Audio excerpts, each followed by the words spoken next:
Here we have a pre-owned 2017 Mazda CX-5. This one comes in the Touring trim level in the beautiful soul red crystal metallic on silk beige leather with luxe suede interior. Our powertrain consists of a 2.5-liter naturally aspirated 4-cylinder engine made into a 6-speed automatic transmission, and that gives us 187 horsepower, 185 pound-feet of torque. Coming around to the front end here, we do get our standard LED headlamps. Really nice look there. I just love the projector and all of that. Just looks really, really nice. And just love the grille there, that mesh black. And coming around to these wheels here, these are going to be 17s. I like the tires that are on this one in particular, these Pirelli Scorpions. We get passive keyless entry on the front, power door lock controls, rear window lock, and then we have power windows with one-touch automatic up and down for the driver's side, and then our power mirror controls. You just turn to one side and you can adjust anyway, and you can lock them in there. And then, like the door panel pocket here, really wide and a nice bottle holder there. And then we can turn off our traction control here as well as our lane departure there. And then we have our gas cap as well as our hood, and we can open all that. And then here is our power driver seat. I believe that's a 6-way.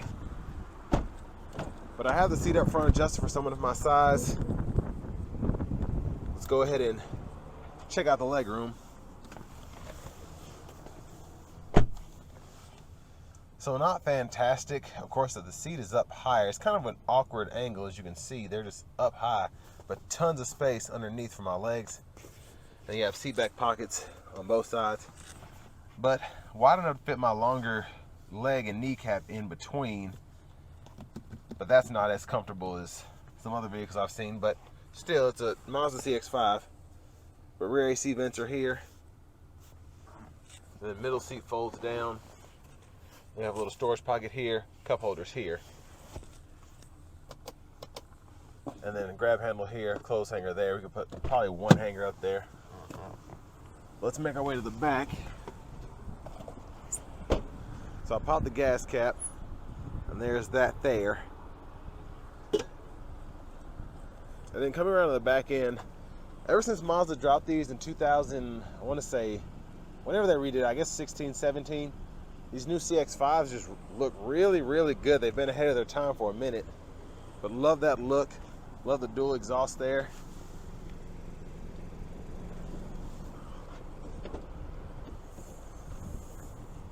And then we have tons of cargo space back here.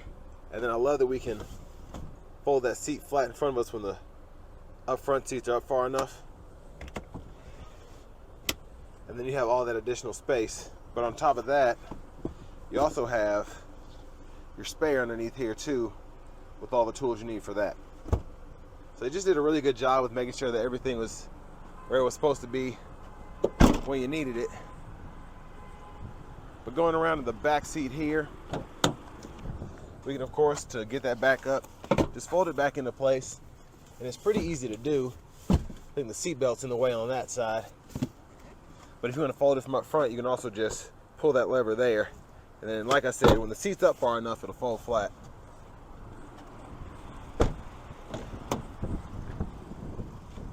And then here we have our 6-way manual passenger seat, front passenger seat. So it's nice we have that same adjustability, even though it's not power. And then the owner's manuals are still in this one. Pretty good sized glove compartment.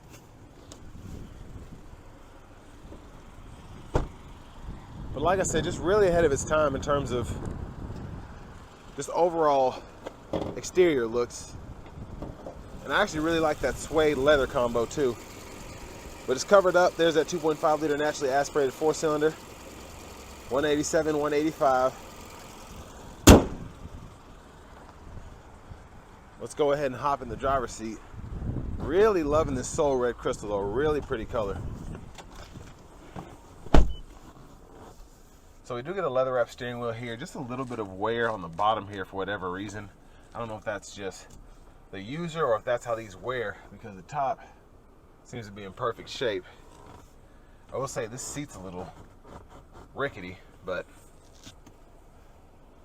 over here we have the radio, and we do get AM, FM, along with Pandora, Bluetooth, and you have USB ports. And then we have an XM subscription. You can set that up, and then you can run your just USB. No Apple CarPlay or Android Auto.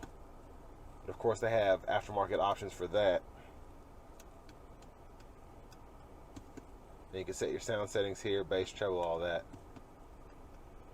Now you do have to use the knob here because, as you can see, well, this actually is touchscreen. I'm used to these not being touchscreen, so that's good to know there. But the knob is actually pretty easy to use. I mean, you have your favorite set up here, so you can go through your radio station favorites, and it's just easy to scroll through the knob. But also, you can just hit a button and then go to that, and you can push this for mute, volumes here, and then home button, nav when you have the SD card reader in, then your audio sources, you can go through that. Back button here, and then like I said, you can just use that as a regular knob to scroll through the radio if you don't use the touchscreen. Then you have automatic brake hold here, electronic parking brake. You pull it up to engage, hit the brake, press down to disengage. There's our backup camera there.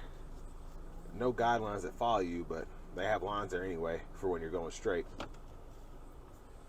And back to the home page here. Just a really easy setup. You go to your settings here, you can adjust all of that. Whether you have blind spot monitors. This one has the iActive Sense package, so you can use the lane keep assist, the blind spot, and you also have the adaptive cruise or radar cruise as well. Hazards are there. And then down here you have your dual zone automatic climate controls. I like that you can just hit the button to turn the sync on and off as opposed to having to adjust the temperature. In the auto mode, you do have to turn the fan speed down and turn that off. And then 3-stage heated seats for the driver, front passenger. 12 volt down there. Now to shift the 6-speed, you pull this lever, reverse, neutral, drive, and you have manual mode, and you can shift there.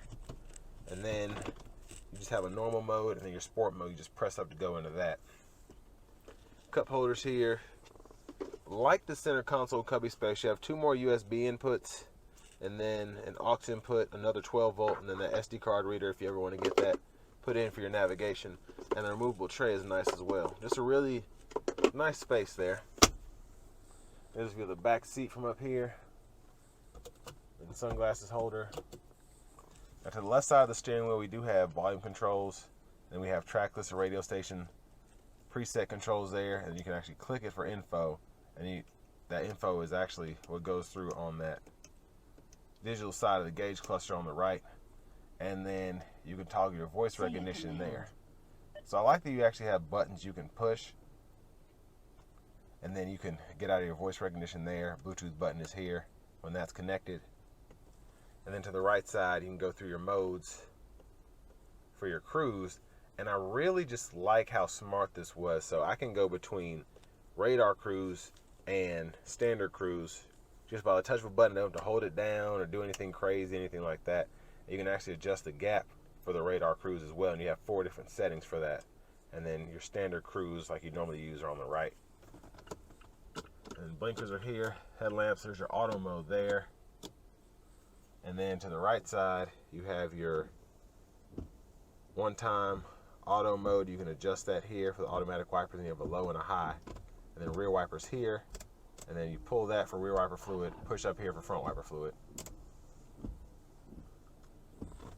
But really just like how everything is laid out in the CX-5. Key fob is here.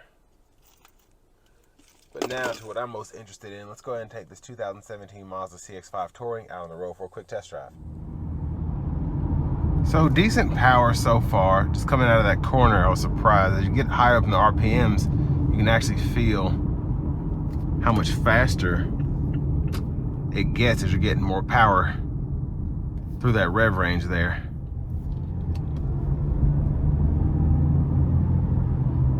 So overall, ride quality is decent, especially with it to have 102,000 miles on it.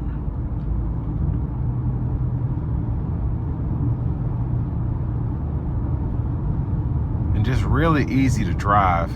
This one's out of alignment just a tad, but still just really easy to maneuver.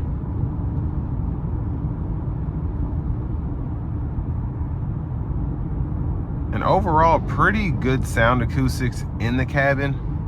Of course, I can hear the cars going by me. It's just a tad louder than I'm used to, but still nothing bad at all.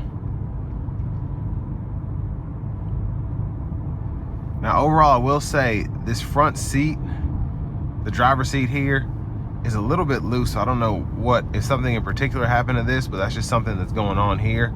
Just a little bit rocky and loose, this front seat is, because I compare it to the front passenger seat, and the front passenger seat's solid. So I don't know. Maybe it's just aware of the mileage, or maybe somebody was extremely rough, but just a little issue there. Now, I will say having this radar cruise is really nice, even on this back road here. So I can keep that safe distance between myself and the vehicle in front of me, especially if that vehicle can't maintain a speed for whatever reason. I'm still keeping up with the flow of traffic.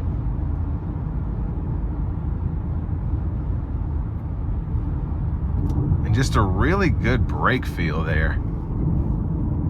And as soon as the vehicle gets from in front of me, it doesn't keep slamming the brakes like a lot of the newer cars do. Just a really good radar cruise system here so far.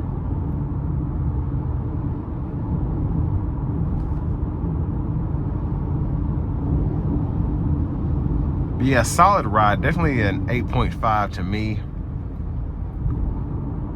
Probably a 10 out of 10 for the mileage, because it doesn't feel like any struts or shocks or whatever are giving out. And it drives like a car. It feels like a car. The suspension does to me in a good way. And then I can also push that gap back here with the radar cruise. And it just adjusts really well on the fly. And I reset the trip meter, and I'm getting around 23 miles per gallon now. After a couple good pulls, I shouldn't say good, but a few accelerations at the light for only 2.5 miles is pretty good. I'm gonna put it into sport mode now. I'm gonna hit this back road, see how it handles. And we'll use the manual mode as well.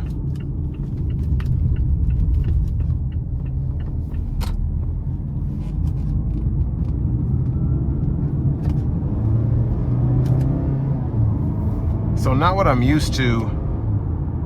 To actually shift up to a higher gear, you have to pull the lever down as opposed to pushing it up, or as opposed to pulling it down like I'm used to. But once you get used to it, not bad.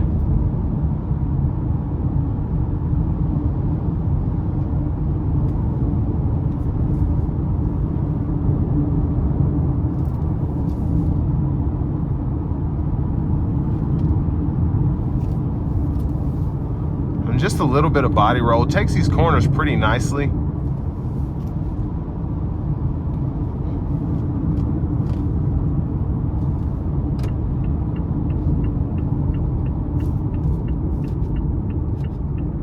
And I love the downshifts. Very quick, very responsive.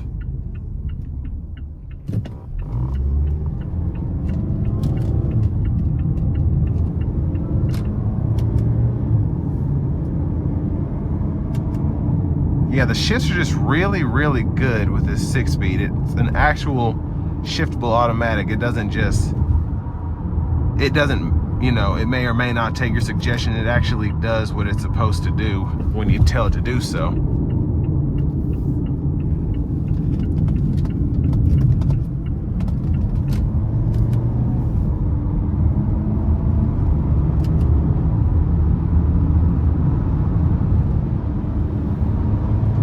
Actually has really good pickup as I'm merging onto the interstate here. And the shifts are just really fun, honestly.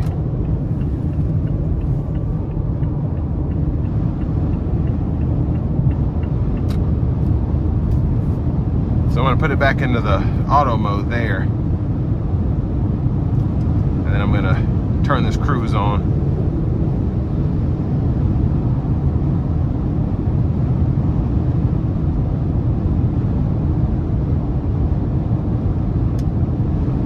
Yeah, the interstate ride here is really nice. And it's pretty windy out today, as you might have been able to hear from the initial review. But still, not bad sound in here. And I don't feel like the vehicle's blowing me. I don't feel like I'm getting blown all over the place.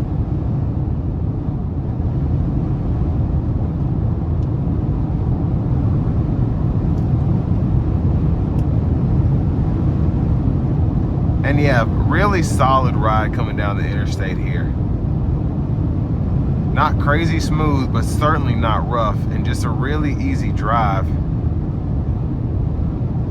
Even though, like I said, it's a little bit out of alignment here.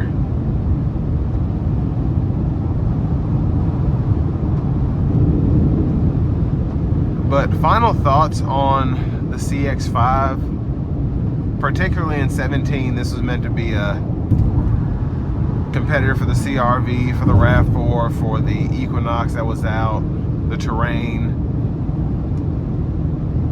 and then even I think the Dodge Journey at that point, because Dodge doesn't really have not one I can think of off the top of my head, a small SUV. Now Jeep does with just your standard Cherokee, but all in all, this one is known to, I feel like, hold up the best. But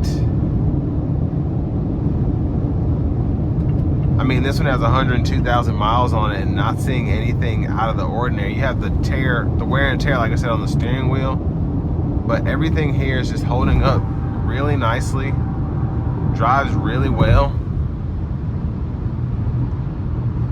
And those bumps on the interstate are terrible, so that wasn't the car's fault. You'll catch air in just about anything there. But definitely a good option. I think this one's around like 18,000 or something.